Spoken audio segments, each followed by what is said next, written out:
A 1 anno e mezzo dal referendum sull'autonomia, i veneti sono chiamati nuovamente a far sentire la propria voce. Stavolta però non serve andare alle urne, è sufficiente recarsi in municipio per firmare il riconoscimento della lingua veneta da parte dello Stato italiano. L'iniziativa apolitica e apartitica chiede che il veneto venga aggiunto alle 12 lingue già riconosciute e ha bisogno di 50.000 firme.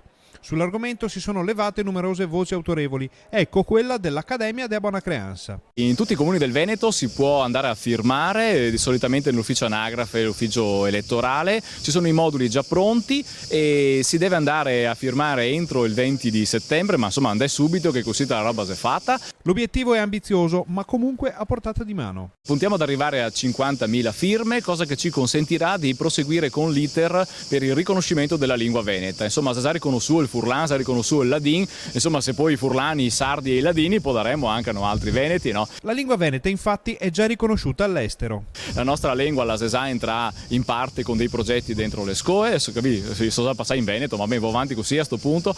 E la lingua veneta, la SE è veramente importante, si è riconosciuta in Brasile, addirittura in Slovenia, proprio da marzo del 2019, e riteniamo che si arriva il momento che anche in Italia si riconosce la lingua veneta. Serve quindi un moto d'orgoglio, secondo i promotori di questa iniziativa. Che voi l'intervento, diciamo, il sostegno da parte dei veneti, dire che i veneti ighetien alla propria lingua, che si è riconosciuta da tutti, un po' come tutta la nostra cultura veneta amata, riconosciuta da tutti più da fora che da noi altri stessi. E ora un moto di orgoglio, andiamo a firmare